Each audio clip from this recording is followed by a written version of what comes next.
Well, hello there. According to this, I am now on live. Tucking my hair away here.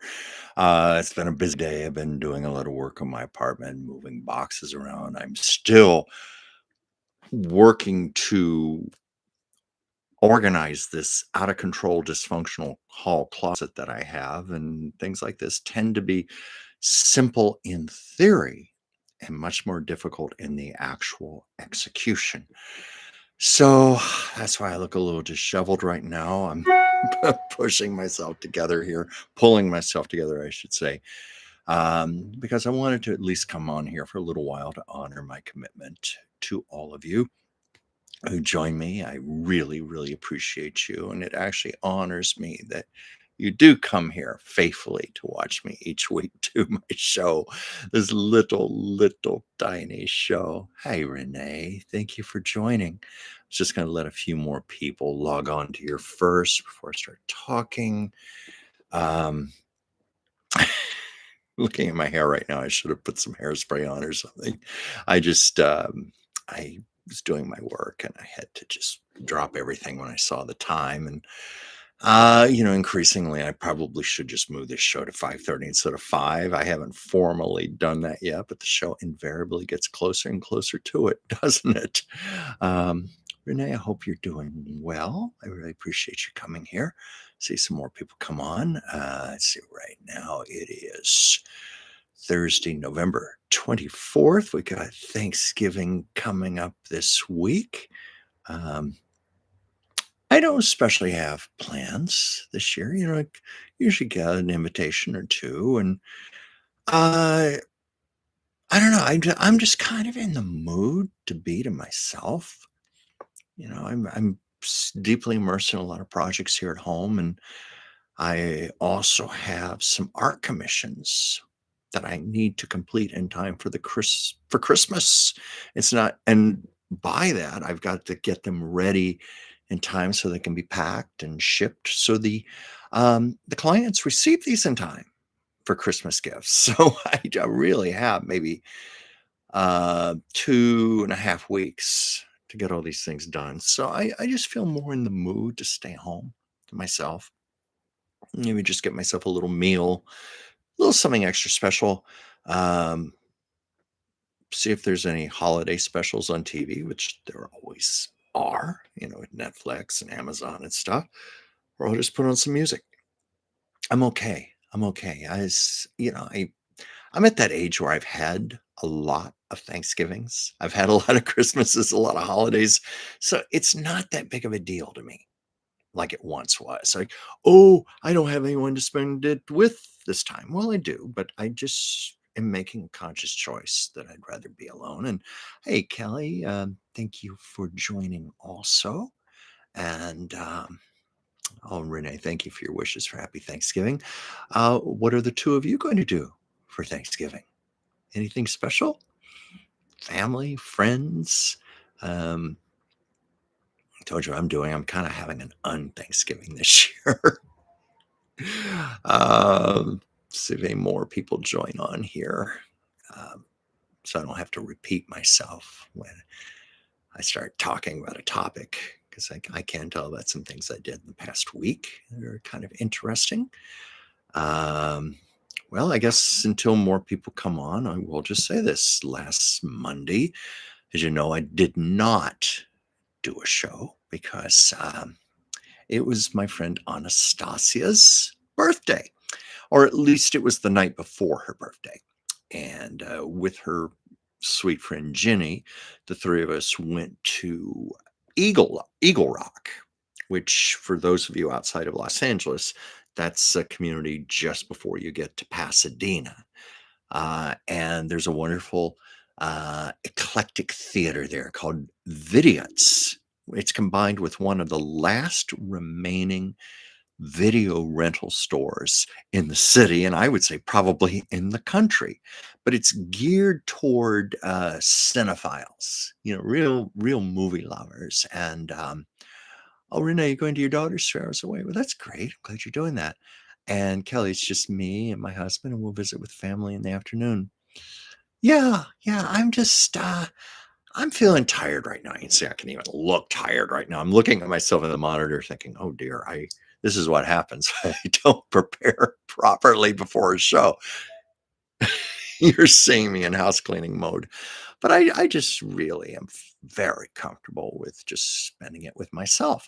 I've always been good at being alone. A lot of people aren't. I am.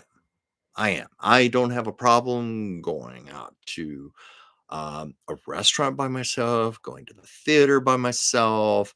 If you've read the book The Artist's Way, they have something in there where they call it an artist's date, and they Julia Cameron. In my senior moment, I couldn't remember her name. Julia Cameron's book. She even recommends that you have a date with yourself at least once a week. Well, I thought, well, I've been doing that one forever. Don't get me wrong. I adore people. I adore socializing. That's not the case, but I'm good at really being my own best friend. And okay. So, not to belabor the point, that's going to be probably Thanksgiving. I've had some offers. Let's see. Let's see, Renee, your last holiday here before you move. Oh, I hope you have a happy move coming up, something special, and you'll just establish new traditions wherever you go. Um, I speaking of traditions, I was that Kelly. You've been so busy with your art, your work, and reorganizing your home. You need some time to recharge. Yeah, thank you for saying that. That's how I feel right now. I feel, you know, nothing serious, just a little depleted. It'll be okay. I'm kind of like the iPhone that where the top where the battery power, it's kind of going into the red a little bit, but you just plug it back in and it recharges fast enough and soon enough and efficiently enough. I think that's the way I will be. Oh, Renee, Alaska bound. Wow.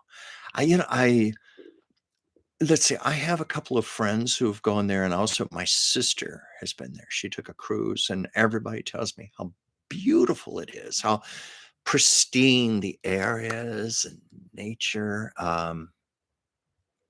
That's exciting. Um, can only imagine the winters, but I have a friend, very dear friend in the northern part of Canada, and they do okay in the wintertime. She's lucky like me. She's a homebody and an artist.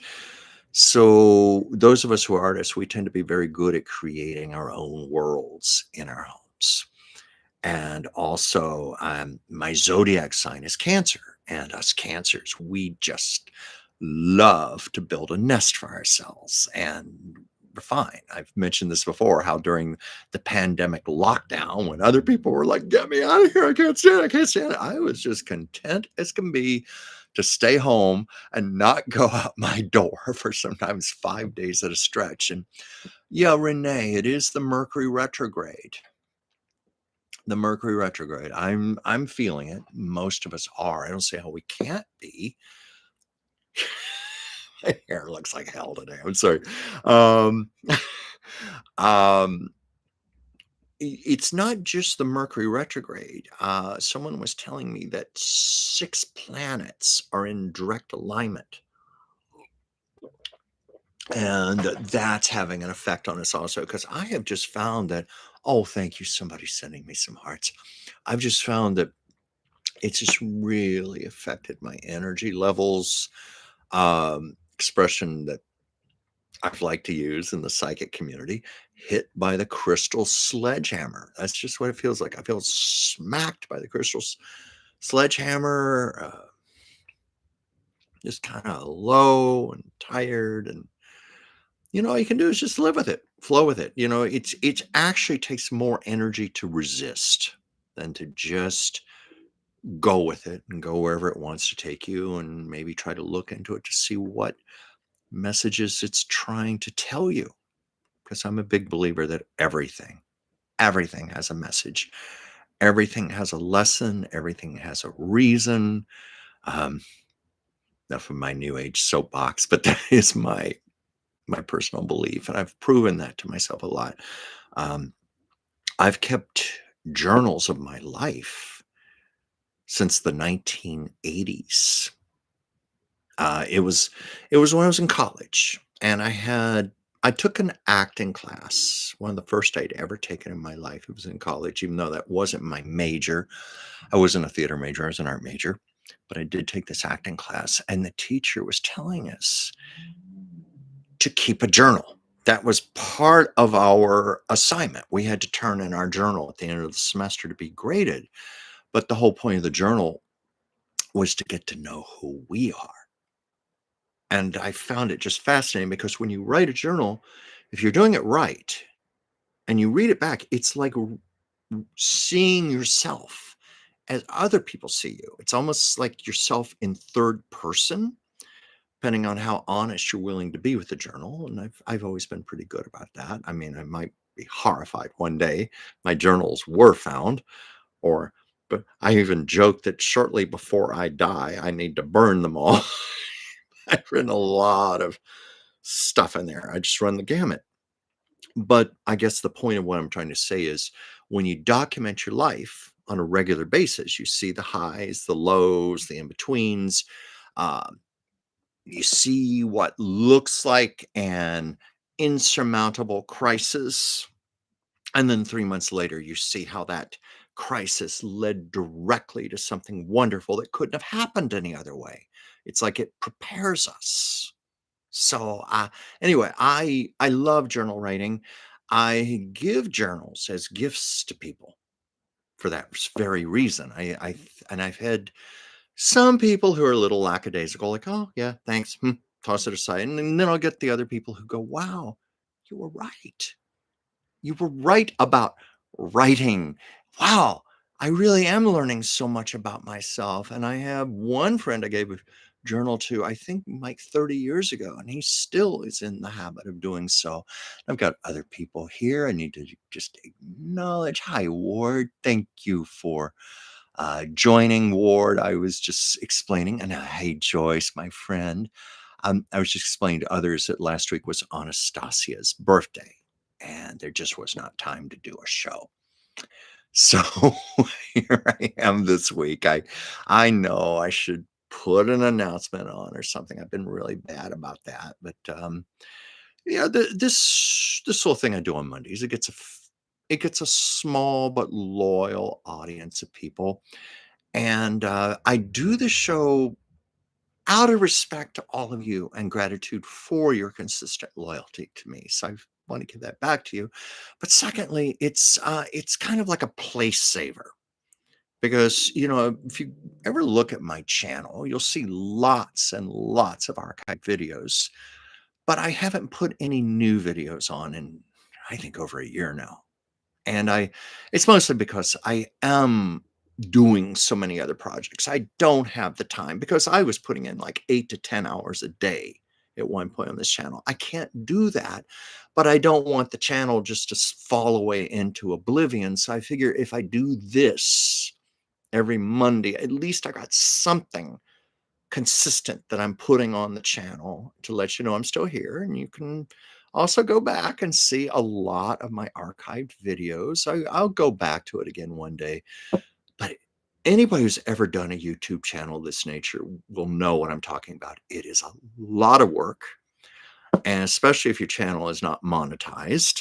So you're basically working for yourself and not getting paid.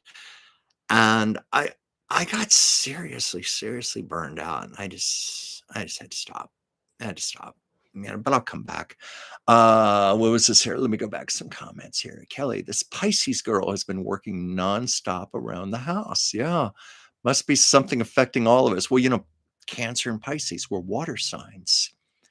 Um, must be similar there. Ward, remember what Mae West said about this subject: keep a diary and one day it'll keep you. Oh yeah, I remember that. I still remember when she did that wonderful video interview with Dick Cavett in 1976, and it's on YouTube. And I think it's the last television interview she ever did. In fact, she did very few interviews, period. So it's really to me, it's fascinating. It's like maybe 12 minutes long or so,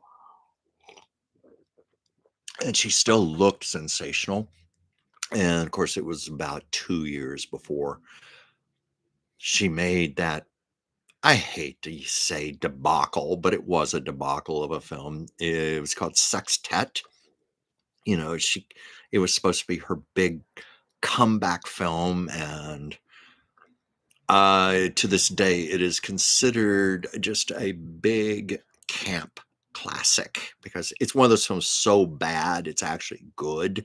There are a few little moments in it. You know, Mae West was, how old was she? I think she was, wait, I think I said 86 when she did the Dick Cavett interview. So she would have been 84 because she was 86 when she made Sextet. I know she died 2 years later.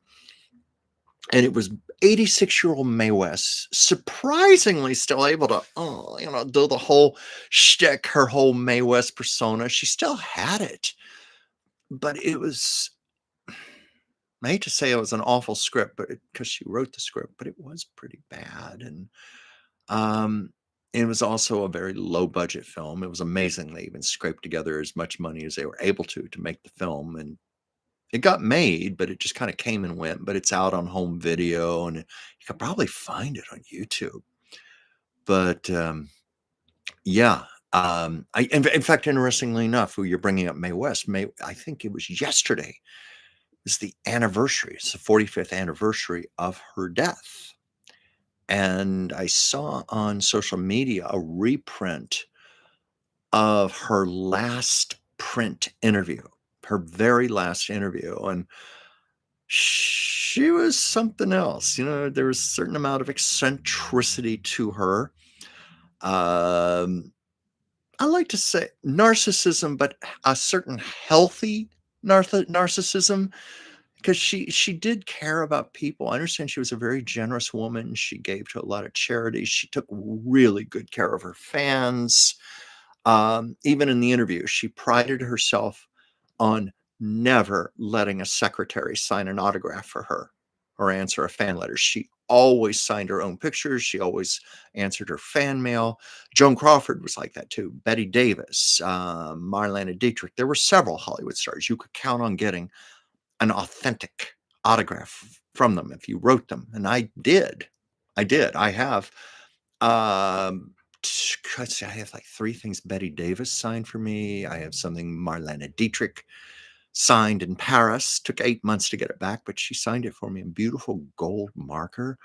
Um, Joan Crawford. I think those are the ones I have. Oh yeah, and I do have a Mae West. And I have a friend who, as a teenage boy, got to visit Mae West in her home, the Ravenswood apartment building in Hancock Park district of Los Angeles. She lived there from 1933 when she first came to Hollywood until her death in 1980, and she kept it preserved like a time capsule, all done up in white and gold. I understand she never varied her decor. She could not stand to have television in her living room. And there was a story about some people who, I think these were the first people to have her home after she died, who moved in. And they said they tried to put a television in the living room. They could get no reception. They'd move it into other rooms, perfect reception. Living room would not work. And they were convinced that it was Mae West's spirit going, don't you dare, don't you watch television in my living room, let's see where's some other comments here. But yeah, Mae West was really something I would have loved to have met her. But anyway, I said that I had a friend who met her when he was a teenage boy. And I forget what the circumstances were. He went with his brother, and he told me Mae was wonderful. She could not have been sweeter, kinder, very down to earth, very happy to talk about herself. She was interested in them. Anyway, that's why I said I can't really consider her to be a narcissist. Even though she was so about her own image and very self-aware of her image, but not a not a bad narcissist, guess I'm trying to say. But he said that, the one thing he did wanna do, and she declined, he had an Instamatic camera. I think I've told this before because I told this about Sean Combs, but I'll repeat it here for context sake. Lou Instamatic camera, he said, "Oh, Miss West, may I please take your picture?" And she said, "No, no, please don't. Please don't." And she said, "I have to be very careful that bad pictures of me don't get out and circulate because please understand my face is my fortune." That's how she put it to them. And then, I told that story about Sean Combs about how, in my store, he, he wants a customer approached him and said, "Can we take your picture?" And or no, can we take a selfie together? That's what it was. And he declined. But he said, "Please understand, I just got out of the gym. I'm sweaty. I don't look good. I can't have pictures like this get out on the internet and float around to me. So will you please pardon me if I say no?" So he was very polite about it. Um, let's see, Andy. Ooh, I'm a cloud ghost. Ooh, I'm not sure that. Oh, Andy, by the way, I saw. I mean, I know this won't do you too much good because it's out here in Los Angeles. But let me see if I can find the picture here on my phone. I don't know if I have it. It was, yeah. I don't know if you can see this, but they're doing a Three Stooges festival at the Alex Theater in Glendale this weekend. And the Alex Theater is a beautiful old Hollywood style movie theater. And it says here it's the 27th annual Three Stooges big screen event. And it's this Saturday. They're showing Three Stooges movies from 2 p.m. to 10 p.m. And I immediately thought of you, Andy. I thought, oh, it's a shame you're not out here. You would love that. Let's see here. Oh, Joyce, you missed me last week. Thank you. Yeah, I was Joyce. I was telling people it was Anastasia's. Well, her birthday was the next day, but it was her pre-birthday. And with her friend Jenny, the three of us went to a theater in Eagle Rock, which is near Pasadena, and we saw Amadeus. Amadeus. Oh, I forgot how much I love that movie. It's the one with Tom Hulce and F. Murray Abraham. Milos Forman directed it. It won the 1984 Best Picture Oscar. F. Murray Abraham won Best Actor for it. It's director, screenplay, just won a whole bunch of things. And of course, deservedly so. It's an exquisitely beautiful movie. Beautiful sets, beautiful costumes. Oh my God, the score. And if I thought about it, I would have brought my masquerade mask here. Put it on because they had a thing in the lobby of the theater beforehand where we put on our little Venetian carnival masquerade masks. There was a big scene in the movie around that. And we had a good time. Let's see. I'm just checking see if any other comments here. What was this here, Joyce? I figured it out when I saw you two at the opera. Loved the mask. So you did see that, Joyce. Yeah, I just scrolled down. Yeah, it was fun. Uh, you know, because I had not seen that movie in so many years, it gave me a chance to reevaluate it. And first of all, it has withstood the test of time. And it's also a testament to a film like that it can, even 40 years later, you still fall into the era that it depicts. It was quite authentic. We've all seen period piece films where they tend to slide a little too much in the current times and it affects the clothing and the makeup and the hair. This movie, not so much so. I understand the one concession to the 1980s, that period, the punk rock era. And of course, Mozart was depicted as kind of the kind of like a punk rock star of his day, rock star. And he had this wig that he wore. It was tinted pink and it was very spiky. And that I understand was a concession to the 1980s, much more so than the authentic period that was being depicted. And off the top of my head, I'm trying to remember the actual time frame, the years that were depicted in the movie, and obviously in the 1700s. But no, it just took you back in time, and you felt like you were there, and it was such a rich experience. So much so, I've got to look to see if I have the Blu-ray of that movie because I'm actually wanting to watch it again. And also in reevaluating it, the one thing, the F. Murray Abraham was the one who they were both nominated. Tom and F. Murray were both nominated for Best Actor, and of course he won. I watched it and I thought, no, Tom Hulse should have won. He had a far more complex performance to give, far more complex. Um, but that's how it worked out, but it's also interesting that neither man really went on to have big film careers. You would have thought that that movie would have made them both stars, especially when one of them actually won the Oscar, but they just kind of faded. I know F. Murray Abraham ended up he's more known for theater. For theater. I think that's where he spent most of his career. And of course, I've never watched White Lotus, but I understand he's featured on that.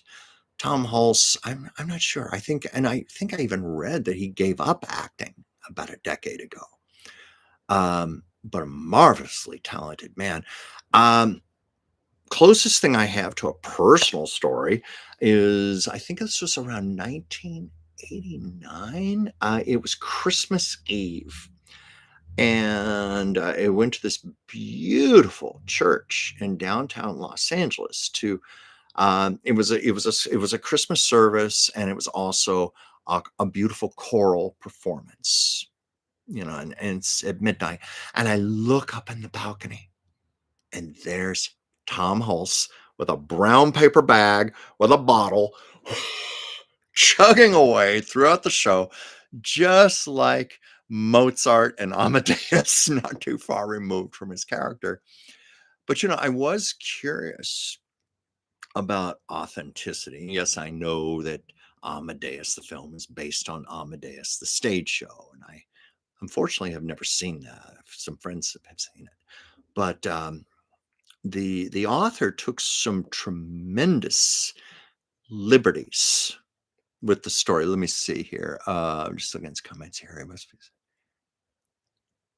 It must be said that Vienna did give Mozart a huge funeral, contrary to the movie. In the movie, they showed him, I guess, being buried like a pauper, just being put in a common pauper's grave. So, yeah, no, I was just going to say there are a lot of inaccuracies in the movie, but that's one right there. Um, what was this word? However, Mozart was so in debt, they dug up his remains, then dumped them in the potter's field 10 years later instead of his SAP after he died. Well, Thward, you just educated me there. What was this, Andy? Did anybody see F. Murray Abraham played in the movie? I think he played the part of Lot, what? Lot, Noah's friend in Noah's Ark, the movie 13 Ghosts. No, I'm not familiar. I didn't see that. F. Murray Abraham got one of his earliest, I don't know if we can call this an acting role, but one of his earliest professional engagements.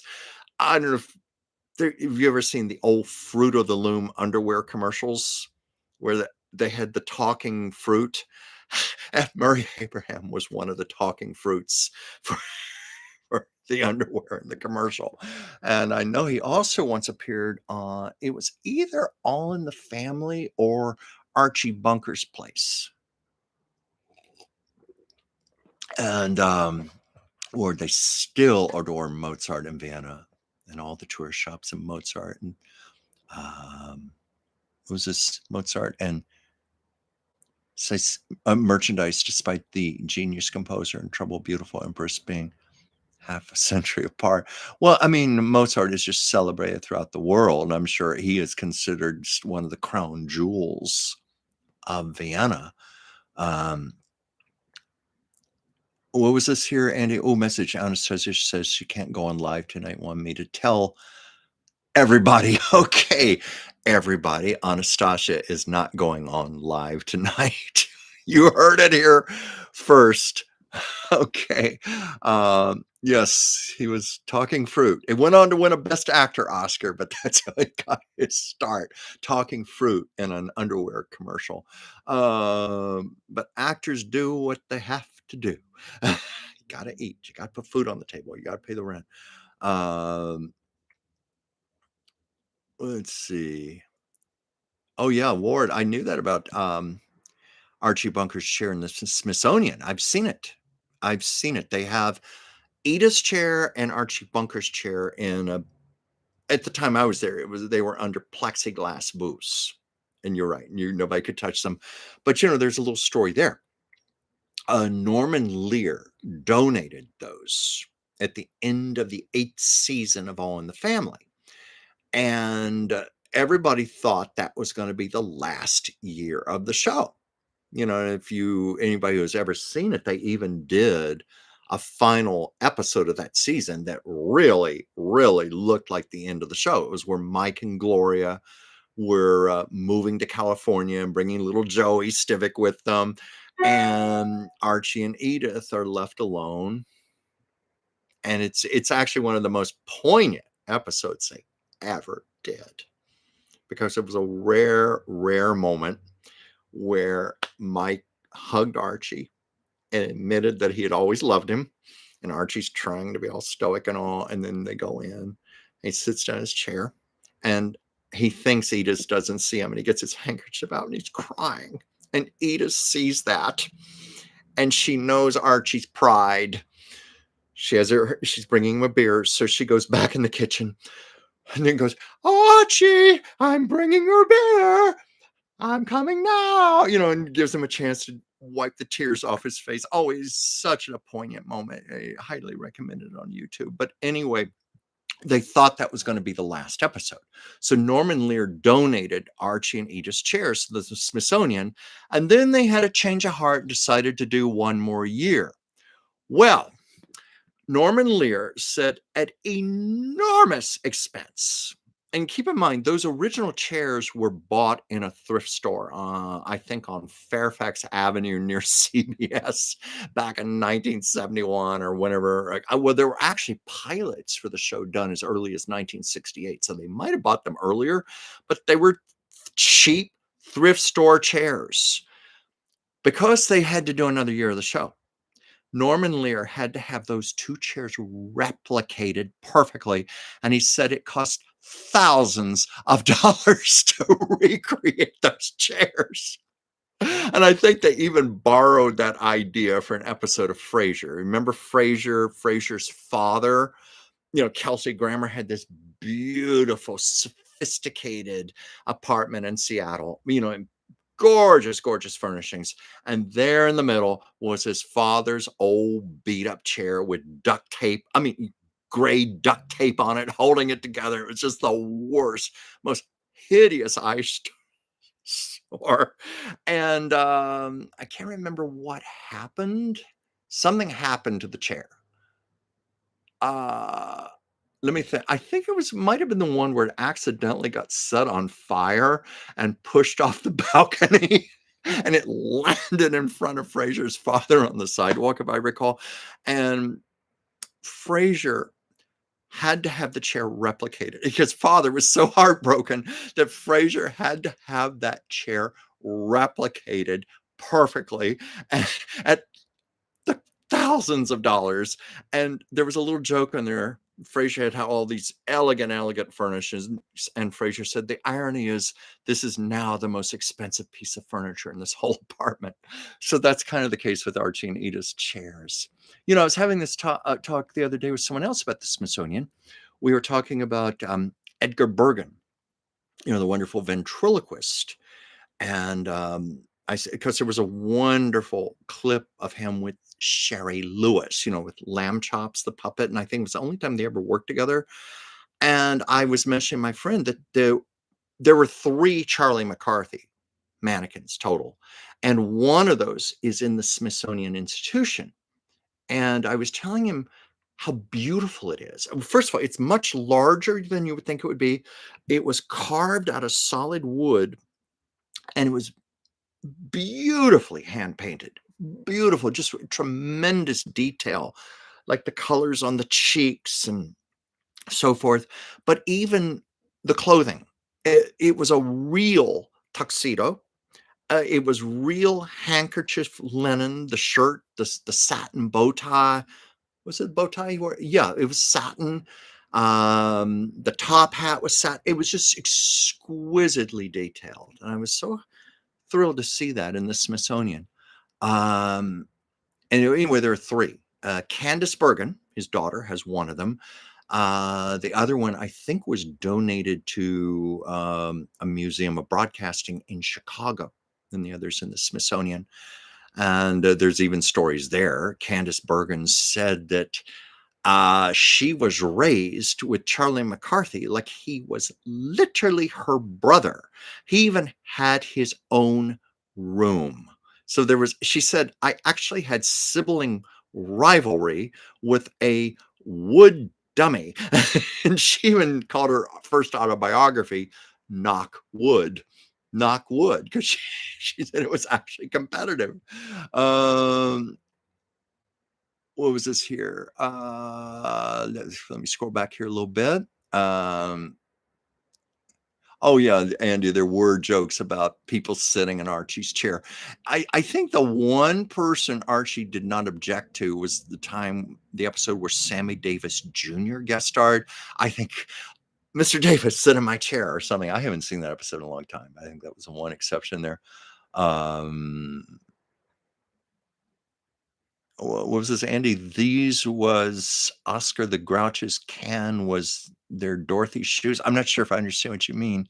Oh, you mean those are in the Smithsonian? Yeah, I've seen Dorothy's shoes in the Smithsonian also. I understand there's been a lot of conservation work done on those shoes, because when I saw them years ago, they were not in good shape. The red sequins were actually rusting. They were dull, like they had turned kind of dark, and they were rusting, and some had fallen off. There are 4 known pairs of shoes in existence, and some are in much better condition than others. But this was, I think they did a lot of conservation on them to save them. I didn't know Oscar the Grouch's can was in the Smithsonian. I haven't been there in many years. Ward, too bad they totally trashed Mike's character in the sequel series as a deadbeat dad in Flake.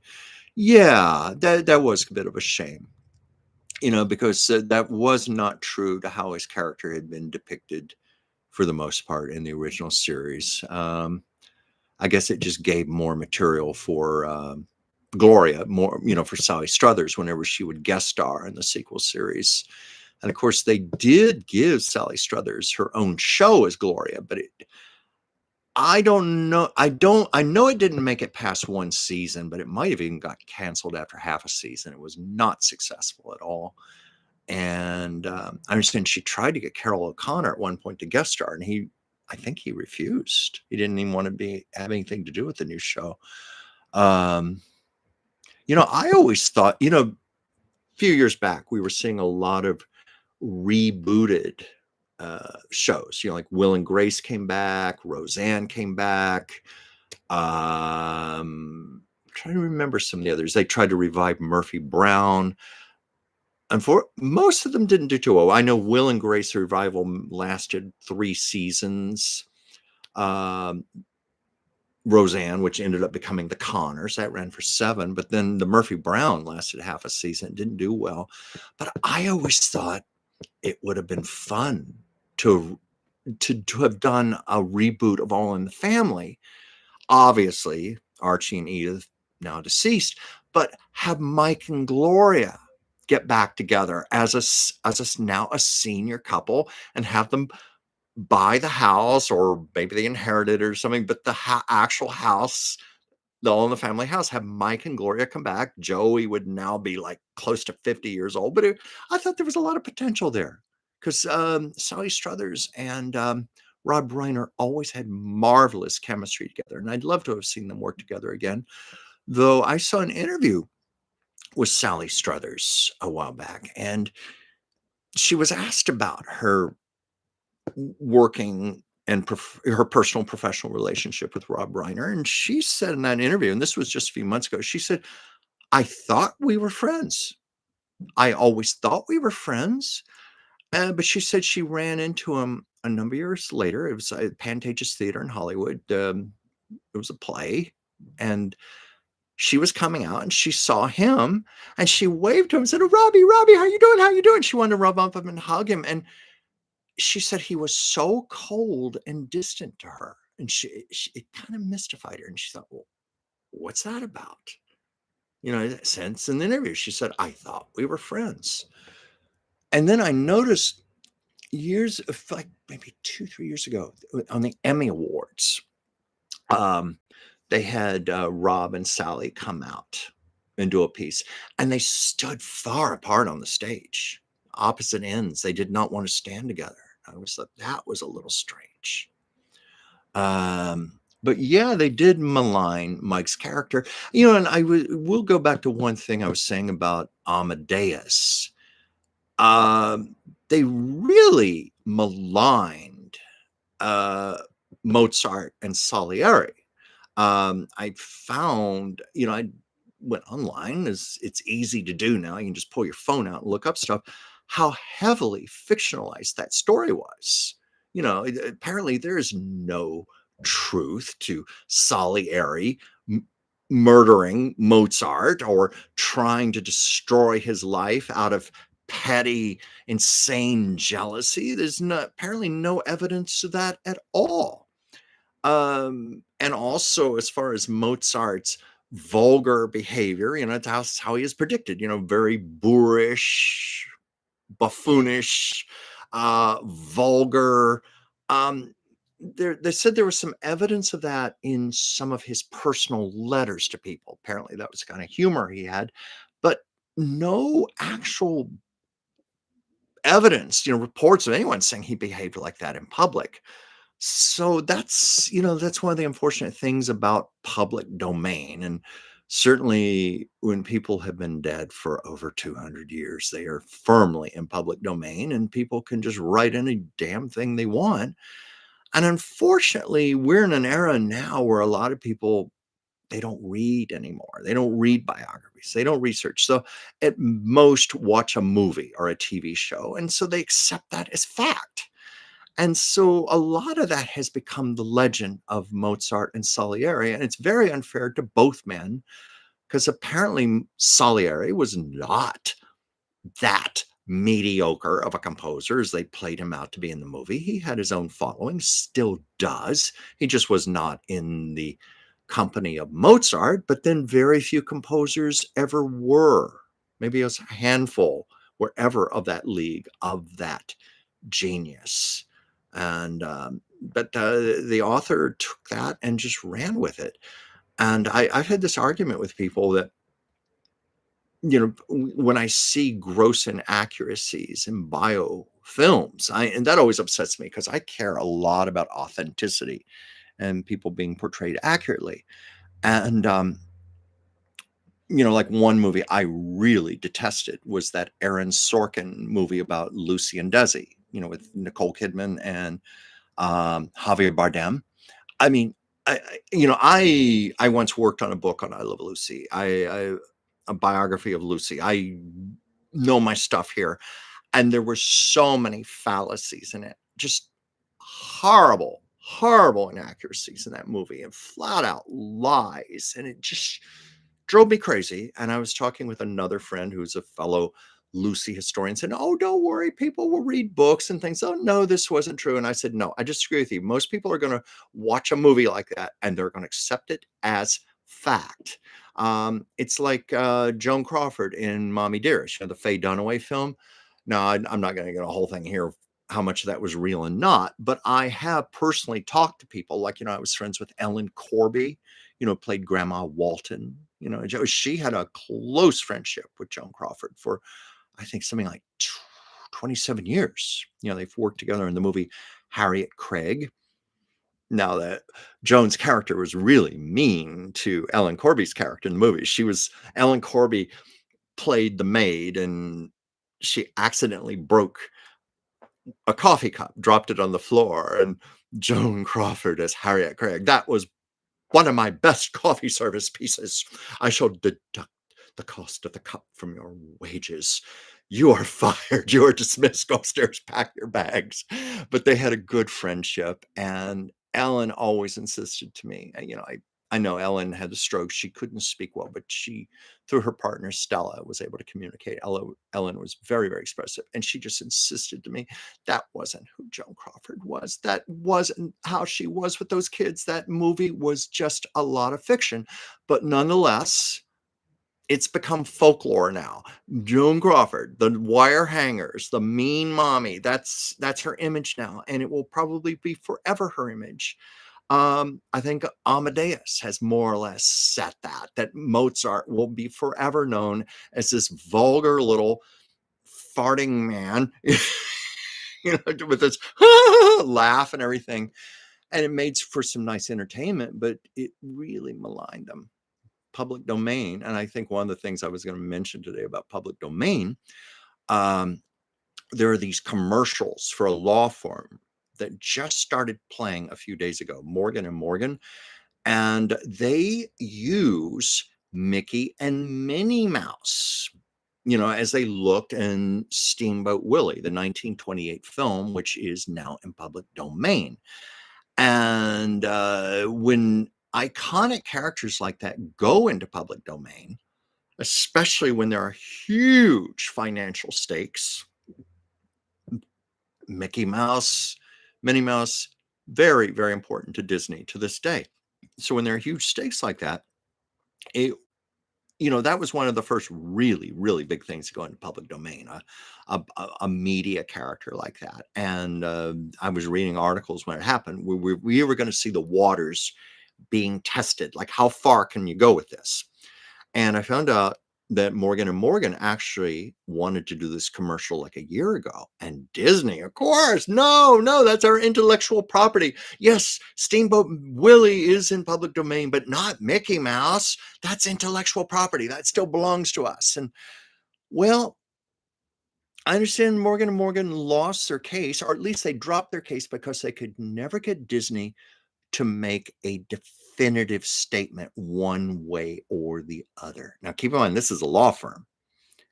So this week, they started playing their commercial it's the 1920, Mickey Mouse and Minnie have gone through evolution over the years in their appearance. It's the original 1928 version of them. They even have it in black and white, like Steamboat Willie, but it's playing a lot here in Los Angeles right now. And I'm really curious to see what's going to happen next, because Disney, and I have a friend who used to work for Disney. He said, you don't take on Disney. Disney has one of the best legal teams. They have bottomless pockets and a huge legal team just for this sort of thing. You just don't take on Disney.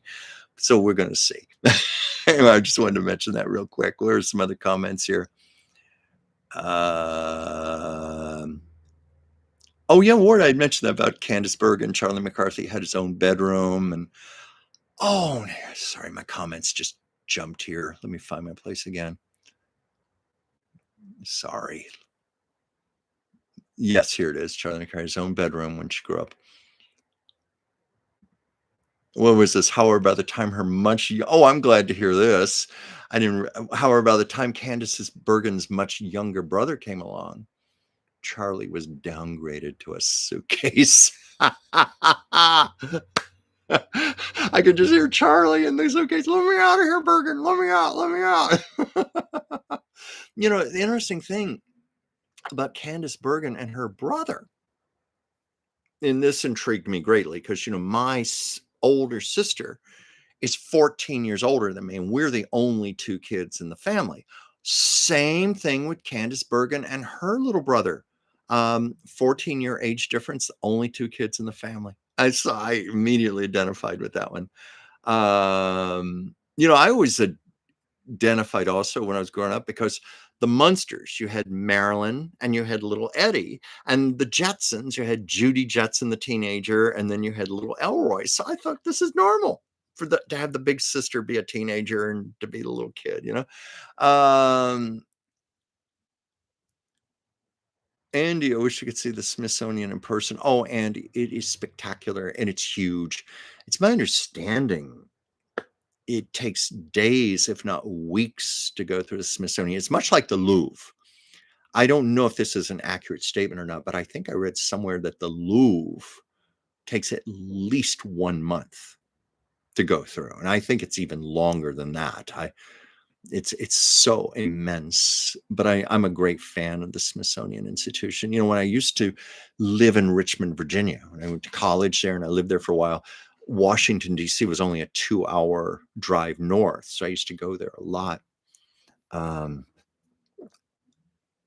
Oh my gosh, Andy, you mentioned the Air and Space Museum. Yeah, yeah, where they have the Spirit of St. Louis there. They have the Apollo 11 uh, capsule. And by the way, when you see that, it is shocking how small it is. Think that 3 men had to stay cramped in that little capsule for like more than a week and out in the middle of outer space. It's not like you could just open the door and stretch your legs or anything. You were stuck in that thing. I guess that was part of their training. They had to prepare in every way to live like that. Yeah, but anyway, I highly recommend it to anyone. Okay, I'm going to try to scroll up here. I hope I don't lose my comments.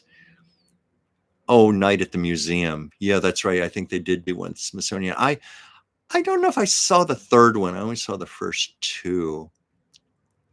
Yes, Andy, that's true. Carol Spinney did the voice of Big Bird, and I think Oscar the Grouch also. Yeah. Uh, oh yeah, Ward. I remember that. There was a 704 Hauser Street. I do remember that show with John Amos. Um, yeah, I never watched it. I know it was an extremely short-lived show. I think it might have only lasted like 4 episodes, but I understand that they used the set and they had the grown Joey Stillbit stop by. And, a lot of that was because Norman Lear kept those sets in a warehouse for many, many years. That's why he was able to get them out and reuse them from time to time. And it was only maybe a couple of years ago, an auction house, I saw the catalog. They finally auctioned off the sets. Finally, I guess Norman Lear was, of course, still alive. He died, I think, was it the age of 100? I know he lived to 100, but I think he might have made it to 101. So he was like in his upper 90s. He figured, oh, hell, just let it go, let it go. But I would love to have seen that reboot with Mike and Gloria with that original set. Of course, they could have recreated it. But I seriously doubt that's going to happen. What was this word? Search I hated when they trashed Olivia de Havilland in the movie about Miss Crawford and Miss Davis. She sued but lost, despite them putting dialogue of her dissing them on a talk show. Oh, yeah, I saw that. And I understand that's what held up the release of that series from ever being put on home video or streaming. I think it might be streaming now, but it was held up for years because of that lawsuit. Miss Haviland was quite the lady. She would not have done that.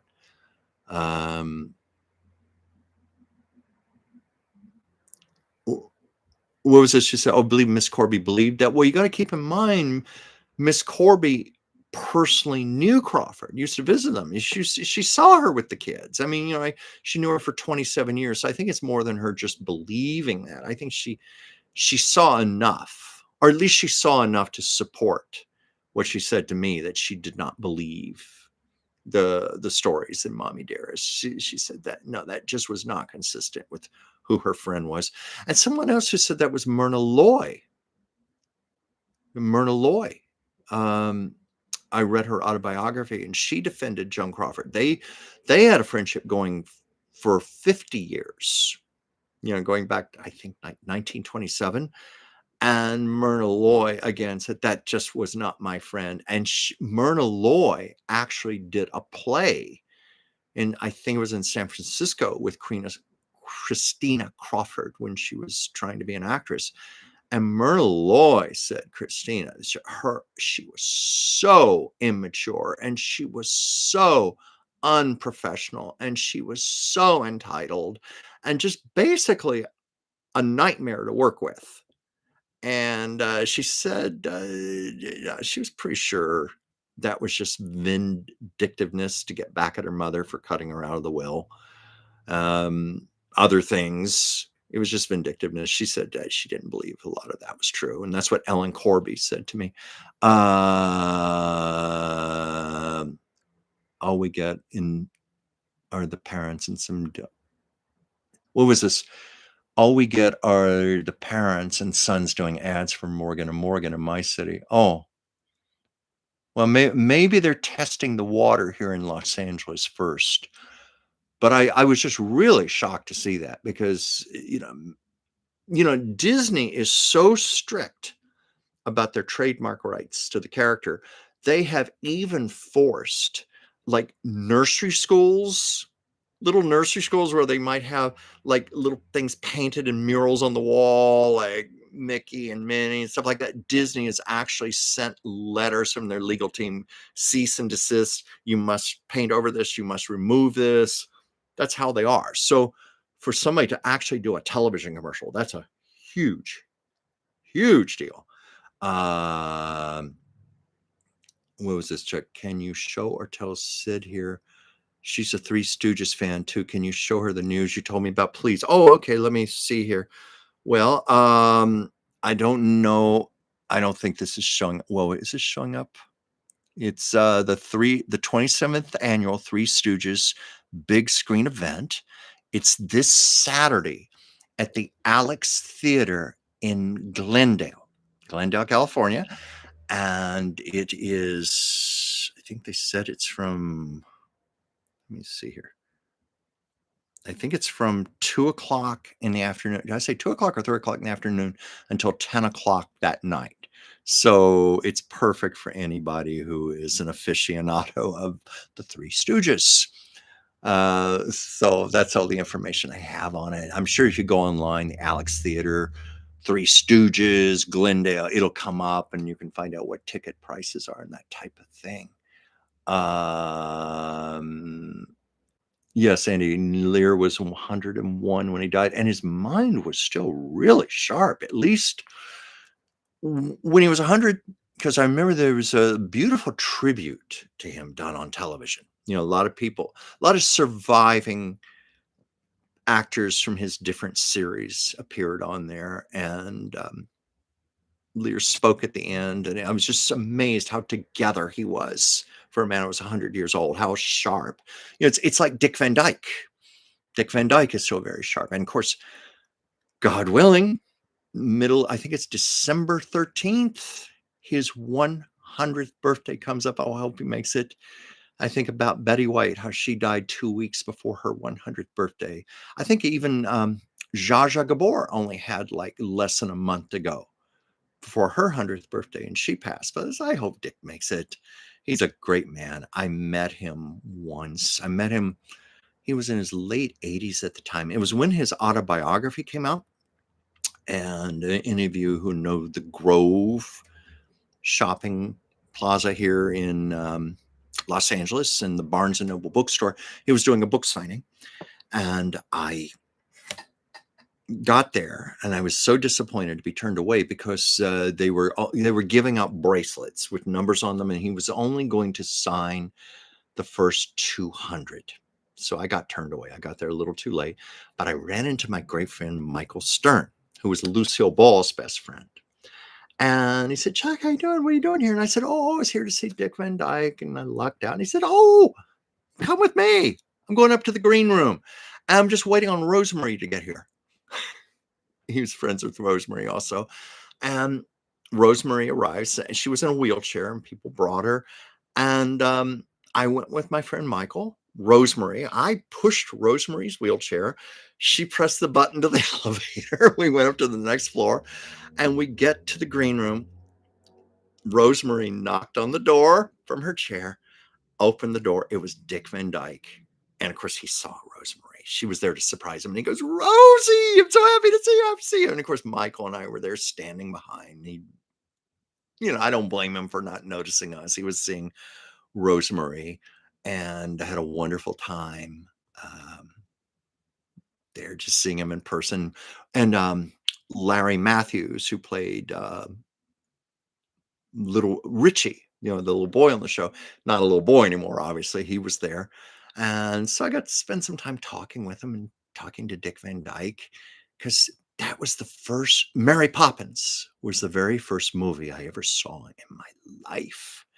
And I told him that story. I don't know how enthused he was about that, but I I did share with him because my big sister, she was preparing me for the movie theater. I'd never been to a movie theater. So she said, it's like a great big television set. I'm like, yeah, yeah. And I said, are there big knobs for you to turn to? And my sister said, oh, yeah, they're big knobs to turn. I don't know why she told me that nonsense. Obviously, we're not just the big screen. But I told that to Dick Van Dyke, and I don't know if he cared or not. But anyway, he's a great, great man. And I hope I hope his life is just celebrated to the hilt on his 100th birthday because he's brought so much joy to so many people. What was this? Chuck, I can imagine you and Whimsy still telling stories at 101 years young. Well, you know what? Whimsy and I do take care of ourselves. You know, uh, a lot of that is Dr. Whimsy's own protocols, herbs, naturopathic medicine, diet.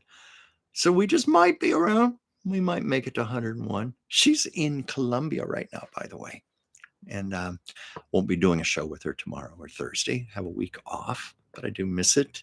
Um, her her show has really changed my life because what I do here touches a small handful of people. Her show, we get sometimes, maybe not all at once. It's after the show is archived and people start watching, but we have had sometimes gone over 10,000 viewers a week. And I never in my life dreamt of having an audience like that. And of course, there's a lot more responsibility. A show like this, I can just be free form as all anything. Her show, I have to do my homework and be really ready for that because we talk about a lot of news events. And that's also the show where I do a lot more of my channeling work and so forth. And it's very exciting to me. I love Whimsy. Whimsy has always been very good for taking me out of my comfort zones. She takes me out of my comfort zones and gets me to do things that I didn't think I could do. And then she goes, look, see how good you are? See what you can do? That's my dear Whimsy. I love her. What was this here? Yeah, Warden, that is true about Miss Gabor being in such sorry shape. She outliving her whole family, including our only child. She was barely existing by the time of her end. I knew that. I know they had to amputate one of her legs. Really, what ended her life was when she was in a horrible auto accident. She had gone to get her hair done on the Sunset Strip, and her hairdresser was giving her a ride home. And I think there was a head-on collision with someone. And keep in mind, the woman was well into her late 80s, and she just broke so many bones in her body. And she was in a wheelchair for the rest of her life. I think she was mostly an invalid, a bedridden invalid. She'd gone through a lot of her money, apparently. I know she and her husband, the so-called prince, the man who actually just bought a title for himself, Prince, that's where that came from. They had a beautiful home. They had to end up renting most of the house out. I can't remember if they sold the house or they rented it, but they had a condition where he and Jaja could keep 2 rooms to themselves in the house. And then the rest of the house was either rented or sold. And the condition was upon their deaths, the whole house would go to them. It was kind of a sad ending. You're right. There wasn't much left to her by the time she reached 100. She wasn't in any place to be celebrating, like, say, Dick Van Dyke, who still is really together. I saw a video interview with him just a week ago. Yeah, he's slowed down a little. He admits to it, but he's got his wits about him and energy, and still has his charisma and presence. My God, just last year won an Emmy at the age of 98. Won I think it was a Emmy guest appearance on a soap opera or something. It was a daytime Emmy, but still, that's incredible. And he even said in the interview, he said, "I'm not retired. I still am looking out for one more great role."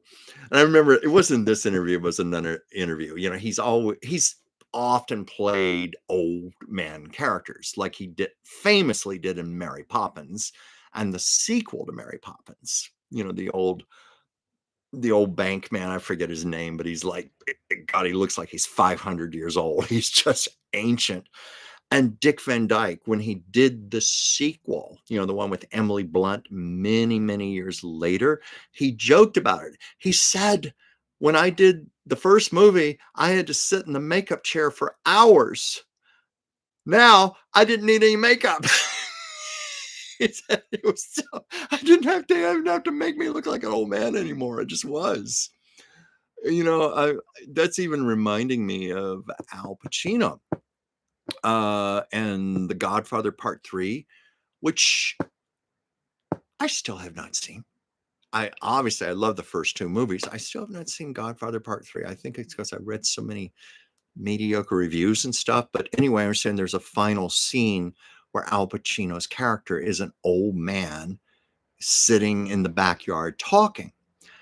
And Francis Ford Coppola, I understand, but 20 some years later, 30 or something, went back and tweaked it and added a few scenes and stuff. And Al Pacino said, "I've got an idea. Let's reshoot that scene. Come on, the backyard still looks the same. It's not going to be hard to recreate." He said, "The difference is when we did that movie, you had to make me up to look 80 years old. Now I'm 80 years old for real. Why don't you just let's reshoot the scene and put it in with me now actually 80 years old." But Francis Ford Coppola apparently did not want to go with that idea. And I thought that was a good idea. What was this award you finally saw? Hold the Roses documentary. Oh, yes, that's a beautiful documentary about Rosemary. I met her actually twice. I told the story about how I pushed her wheelchair up to the green room, Dick Van Dyke, and she was so sweet to me. But I had met her years before. It was at the I Love Lucy 50th anniversary party that was held on the soundstage. I want to say on the actual soundstage, stage 2. They had to have the party on stage 4 because stage 2 was not available. So it was the soundstage next to the soundstage where I Love Lucy was done. But a lot of stars were there. This was back in 2001. I got to go because of my good friend Bart Andrews, who wrote the I Love Lucy book back in the 80s. And I went along with him. And Rosemary was there. And that's where I was first introduced to her. There were a number of celebrities there that night, but I was just thrilled to be with all the I Love Lucy people. And it was really cool what they did at 9 p.m. on the dot, because it was West Coast time, 9 p.m. on October 15th, 1951, I Love Lucy premiered. They brought down a big, one of those giant movie TV screens. Must have been like a 200-inch screen or something. And at precisely 9 o'clock, with all of the original commercials and everything exactly as it had aired 50 years before, they played that episode of I Love Lucy. And I was thrilled to be there for one of the reasons, because I have to just backtrack a second. There was a story. They had already filmed about 6 episodes, I think, before the first episode had been broadcast. And they were in rehearsals for the 7th. And someone said, "Hey, guys, tonight's the night I Love Lucy premieres. Hey, why don't we all get together and watch it?" And it was director Mark Daniels' wife, Emily, who said, "Hey, come on over to our house." They lived in Laurel Canyon. And the story was They all sat on the floor around this little 12-inch black and white TV screen, and they sat on the floor and watched I Love Lucy together. Lucy and Desi and Vivian and Bill and all the technical people. Well, 50 years later, I was sitting at the table with a lot of those people who were still alive, obviously. Like Mark Daniels had passed on, but Emily Daniels was still there and others. And I was sitting with him 50 years later to the moment, and we were all watching it together again. Instead of a 12-inch screen, it was like a 100-inch screen or whatever. That's my little 50th anniversary Lucy story there.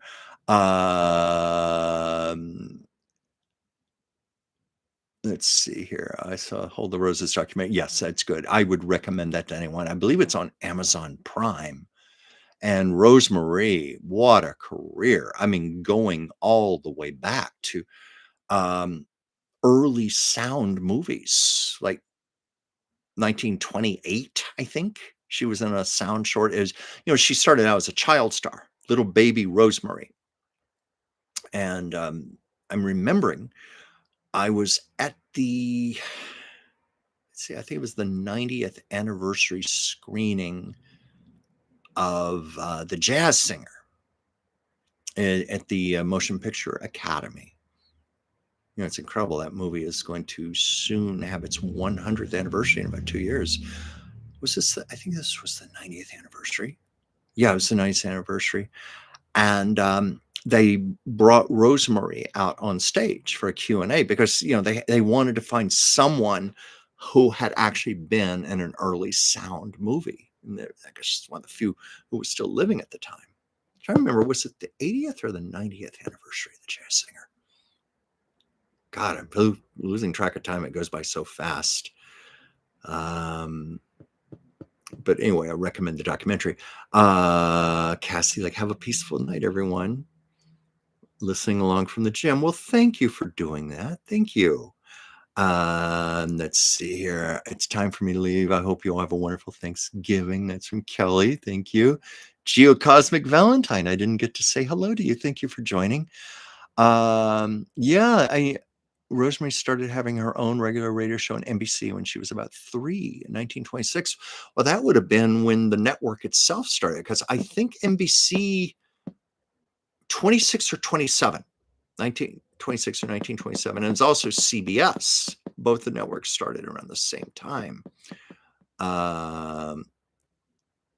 Rosemary, lovely, lovely person. And I understand she was a wonderful Italian cook. And, she used to have people like Carl Reiner over and Dick Van Dyke. And she and Lucille Ball were close friends. And there was a cake. I think she called it Rosemary's dream cake or something, but it was Lucy's favorite. So Rosemary always made a point of making it for Lucy. And I saw the recipe posted once, and I remember I saved the recipe. I never made it. And a friend of mine, who's also a Lucy fanatic, made the recipe, and she said, "This isn't very good. I don't like this cake very much." And I think that's why I never bothered to do it.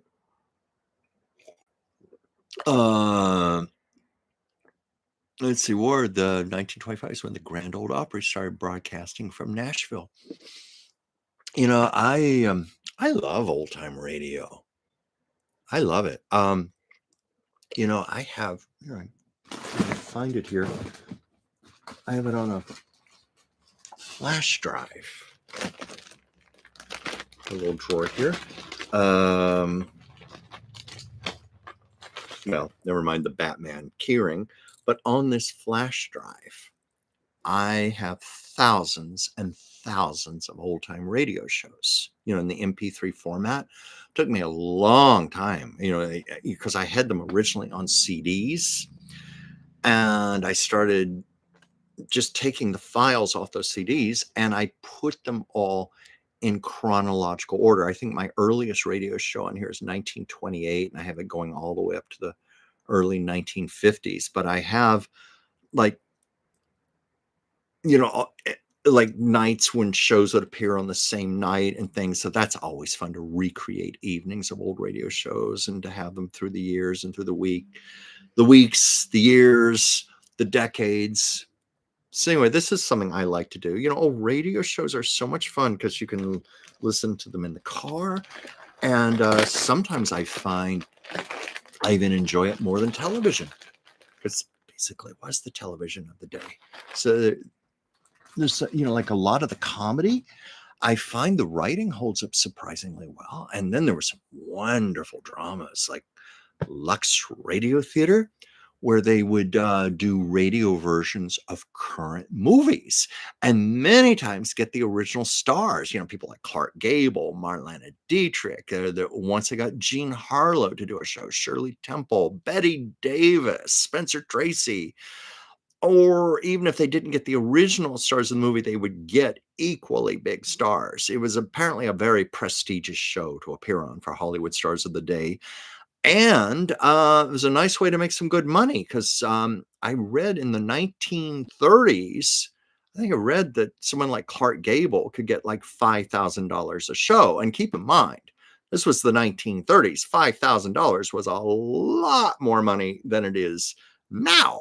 And, not bad money for reading a script, live on the air with a microphone. I mean, you'd have like maybe one rehearsal. What was this here? Oh yes, what you're saying. This is the year of the 100th anniversary of the Grand Ole Opry show.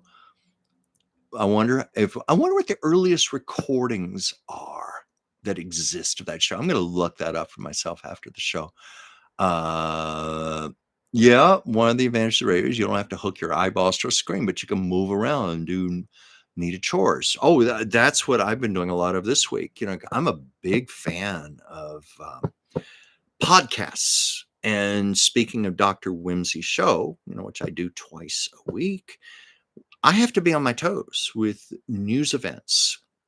So I find many nights instead of television, I'm listening to Heather Cox Richardson, Mary Trump, David Pakman, Katie Couric, whatever else comes up. I find, what's going on in the news right now is really, really tragic. But sometimes out of tragedy, it's kind of compelling at the same time. It's kind of like what's that saying about looking at a train wreck? You're repulsed by it, but yet you can't take your eyes off of it at the same time. I find the news fascinating right now. So I listen to a lot of podcasts, and it's just perfect for me. Like when I'm working on, this project, organizing my closets right now in my home, and also my artwork. I can do my artwork and listen. Well, that's just impossible with television. So I'm finding that, what was that word? It's a train wreck. I thought that's what I said, a train wreck, but I've heard variations on it. Someone said it's like looking at a boa constrictor in the zoo. You're repulsed, but you can't take your eyes off of it. It's like walking at a car wreck. You can't take your eyes off it. A train wreck, it's like watching all the cars piling up on the track. That's kind of what it's like with the news right now. I don't go into politics and stuff on this show. I really try to avoid that ever since I got attacked last year when I mentioned my political allegiance in the presidential election. Oh my God, thanks to my administrators, a lot of those nasty comments got removed and those people got blocked. But it really astounds me how mean people can be. Whatever happened to agree to disagree? That seems to have gone away. But yeah, podcasts are wonderful, old time radio shows. And also I know this is nothing new to say about radio, but it is theater of the imagination. And sometimes imagination can be so much more powerful than anything you're watching literally on television. I still am guilty of having too many streaming channels. I got really bad 5 years ago during the pandemic lockdown because the justification was, well, I'm not going to movies, I'm not going to theaters, I'm not going to restaurants, I'm not going to plays. I might as well put my money into streaming channels since I'm going to be home just watching a lot of stuff. Well, I kept those channels much too long because they're expensive. And it got to the point where I wasn't even watching them. And even now, I have too many of them. I need to just pare it down, but I never know what to pare down to. I think maybe I'd keep, well, I definitely keep Amazon Prime because you got your other perks there too, free shipping, 2 day shipping and so forth. But um, Hulu is nice, and I do like Netflix. So maybe those would be the three I keep. But then I always end up seeing ads for other shows like, oh, I want to see that. And of course, it's on something that I don't subscribe to. And of course, it's just insanely easy to subscribe. It's something you can do in like a minute, and then you find the bill on your credit card. Oh, what was that word? Yeah, remember Sorry, Wrong Number, the Barbara Stanwyck movie? Yes, it started out as a very chilling radio play. I think Agnes Moorehead was the one who was most famous for that. I don't know if she originated the role, but I know she played it on multiple broadcasts. And I remember an old Life magazine article. They had pictures of her preparing for her performance. And because she got so emotionally involved, they showed her like taking all of her rings off, her watch, all of her jewelry, because she would just be thrashing around. She didn't want to injure herself. She would just lose herself in the emotion of the performance. What was this word? Ava Gabor, starting Green Acres. Sadly, she died at 74. And that's true. They kept her passing a secret from their mother, Jolie. Yeah. And Ava Gabor, I met her. Lovely, lovely, lovely, dear sweet soul. I met her. Keep bringing up 1989 for some reason, but I remember it being around 1989. I was working in Beverly Hills at the time, and she came in, and she was very down to earth. That surprised me. I just expected her to be highfalutin, Gabor sister. No, very down to earth, beautiful, beautiful manners, but not just in a very unpretentious way. She was so kind and so sweet. And I never forgot that. I always loved that about her. And I remember she came in, it was the day before. Now I know it was 1989 because it was the day before her sister, Jaja, was going to be sentenced in court for slapping that cop. And of course, she ended up going to jail for 3 days. But she and Jaja looked so much alike. They even had the same hairdos. And when she first came in, I thought, oh my God, it's Jaja. It's Jaja Gabor the day before she's going to be sentenced. And then, of course, it started speaking to me, and I realized it was Ava. But I loved Ava so much. And I was saddened when she died, so much so that I almost wanted to go stand outside the church in Beverly Hills where her funeral was held. I know I couldn't have gotten in because it was invitational, but I'd like to have stood outside, just paid my respects to her. Miss Horhead was a fantastic performer. Oh, yes, brilliant, brilliant actress, going back to her days with Orson Welles and the Mercury Theater.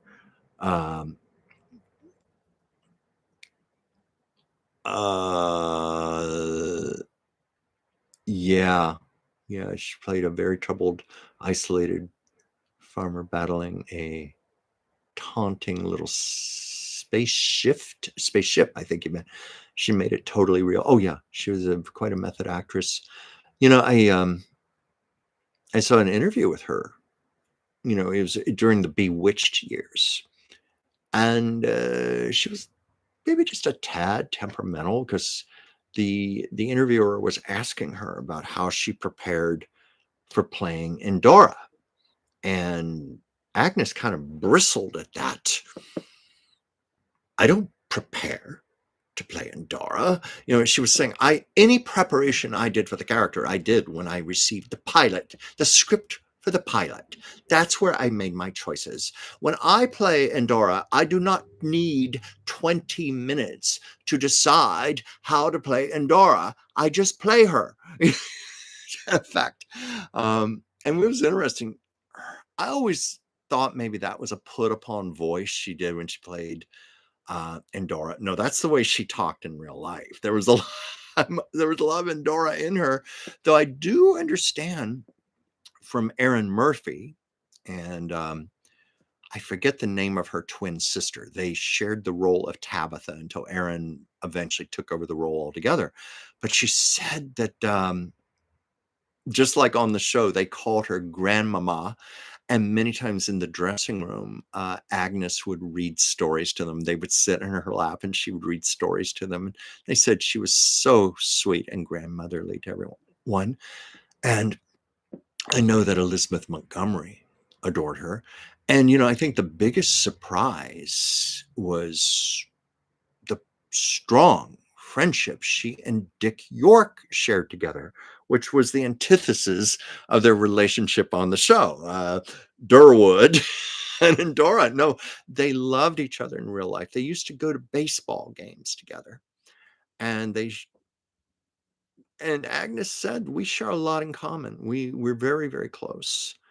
And I think that's why the relationship worked on the show, because there were times where Endora was really mean to Darren, but I think they brought that underlying quality, that subconscious quality that they loved each other in real life. So that little element was there, which kind of softened the blows of when they were being adversarial to each other.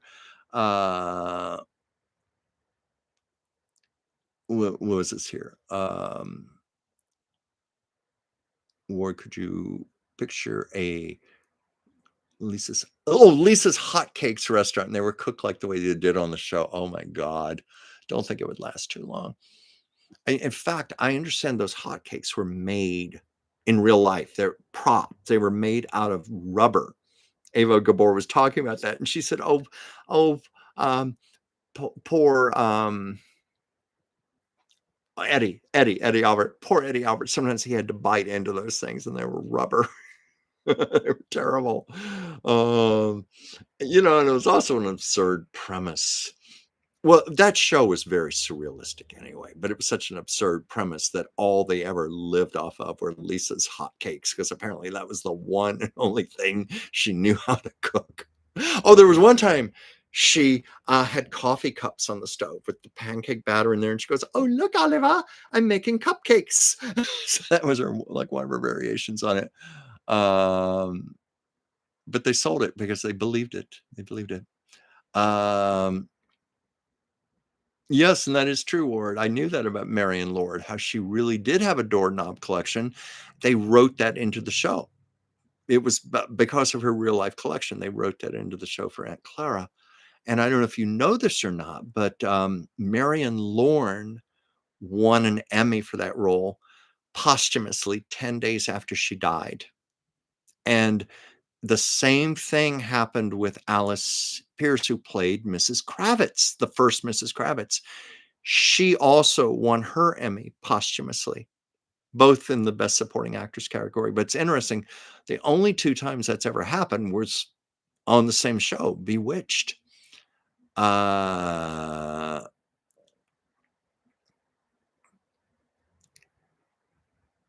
Yeah, they could have done something more with those hotcakes. They probably exhausted their possibilities. Lisa's building materials. I don't even know if they would have been good for that or not. But that's a hallmark of really great performers, when you've got really absurd, cartoonish situations like that, and they make you believe it. You buy it, you believe it. That was what Lucille Ball said was the secret to the Lucy character. She said there was a wonderful Q&A she did at the Museum of Radio and Television. I saw the tape of it, and she said that she played Lucy, meaning Lucy Ricardo, Lucy Carmichael, Lucy Carter, Lucy Barker, the Lucy character. I played her like a little girl who just believed everything. She called it a child believer. I played Lucy as a child believer, and I knew that if I believed it, I'd make you believe it. And she did.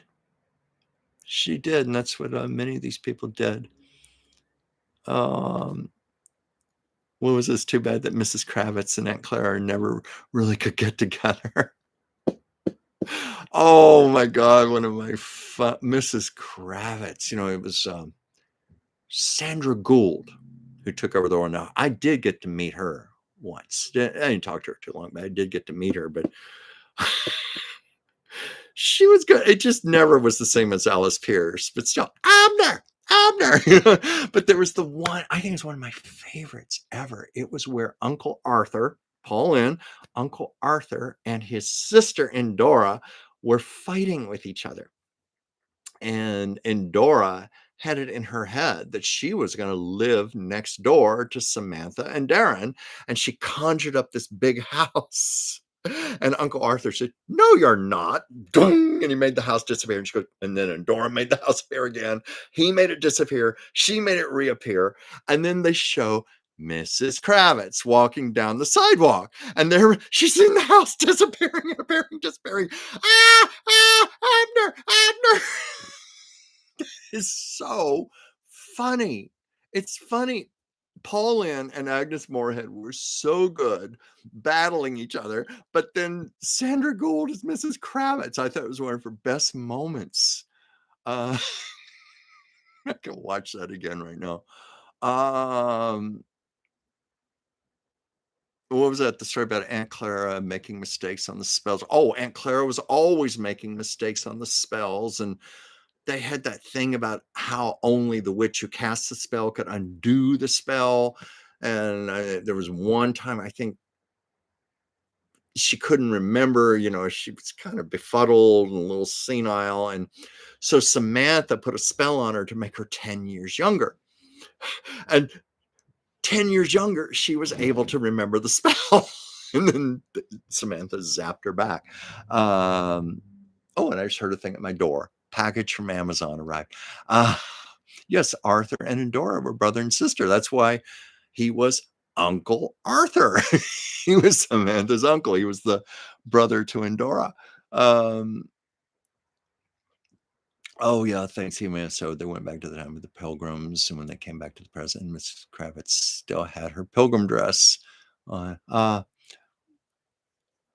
Bernard Fox, Andy, played Dr. Bombay. Dr. Bombay. And, I was really surprised. And I saw him in the movie Titanic, made in the late 90s. So he was still around. In fact, they cast him in that movie because he was in the one with Barbara Stanwyck many years earlier. So I guess James Cameron thought that would be a quaint little touch to have Bernard Fox come back again. And yeah, and race to prove to Abner, but Sam zapped it off just in time. That was always the case, but it was like poor Mrs. Kravitz. Oh, what's funny? I had a friend who was a real estate agent, and when he was in training, when they were, you had to be kind of like an apprentice and ride in the car with another real estate agent who was sponsoring you. And the real estate agent was giving him tips, and he said, "Okay, every single neighborhood has a Mrs. Kravitz. Every neighborhood, without exception, has a Mrs. Kravitz. So get ready for that." So Mrs. Kravitz is still a term being used to this day that's still being recognized for the quintessential nosy neighbor. Anyway, I'm looking at time here. It's almost 7. And if you'll please pardon me, I think I'm going to sign off now. I have got so much work I have to do tonight, and I wanted to be here with you guys. I wish you all a very happy Thanksgiving. Hey, Danny, thank you for joining. I thank you all for joining. It means a lot to me how loyal you are to me, and you come here every week. And I would tell you to watch me with Dr. Whimsy this week, but ain't going to be any shows because she's in Columbia right now. So I'm going to have a little bit of break for Thanksgiving. But I hope your Thanksgiving is just the best, whatever you choose to do. And I will be here next Monday, same time, same place. And I'll say goodnight for now. Good night.